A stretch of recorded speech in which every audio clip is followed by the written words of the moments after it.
Justin in chat wants to know just dyes ? That's a very polarizing question. I hear people groaning and sighing in this room even. Yeah. The thing of it is there are dyes that you can use. You just got to be really careful. Yeah.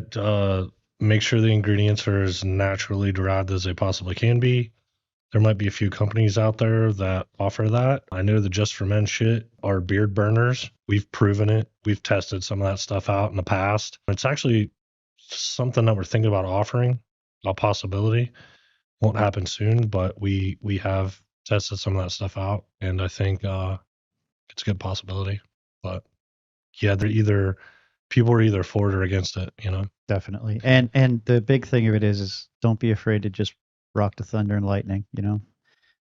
There's nothing wrong with the lightning strips. Yeah, it's kind of like do what works for you, right? Exactly. And it's just, but to Jay's point, if you're going to read the ingredients, read the reviews, pay attention, follow the directions, make sure, because you can scorch. I mean, don't do it right. You can scorch your skin, you cause yourself serious harm with some of that stuff if you don't pay attention and do it properly, or you use something with bad ingredients. So just be careful if you're going to do that. Yeah, That's a lot of people have asked me if I dye my mustache Mhm. because it comes in naturally blonde. Mhm. Yeah, In it the looks summertime, a it little bit gets lighter. really light.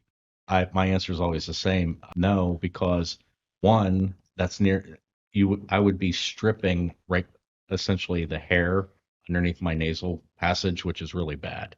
But two, I would not have a mustache this long if I was using that type of product because it would just deteriorate the hair and it would just break.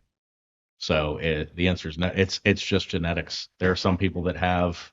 I see some killer beards where super jet black with a white stripe, like ghost white stripe in the middle, and things like that. And here's another point to that with the thunder and lightning. Gray hair actually can repigment. Yep. Stress will cause gray hairs, like hair loss. It's the same thing. But by the same token, changing your lifestyle to be healthier and taking care of stress and taking care of those things to take care of your body's an entire organism can actually help your hair repigment. My hair, I'm one of those weird people where if I'm having a really stressful couple of weeks, I get a lot of gray around my cheeks. But as I get through that and I center myself and get back into my groove, a lot of that hair will repigment, whether it falls out and repigmented hair grows, or if that hair repigments itself remains to be seen for me. But I do know that I notice a difference especially when I'm in my stress levels. So there's a little something for you. That's interesting. A little something. That's news to me. I like it. I like learning new beard stuff. Plus, me to help educate others. I think rice bran oil also helps promote, repigmentation. Actually, yeah, in certain people. it's been known to definitely help with repigmentation.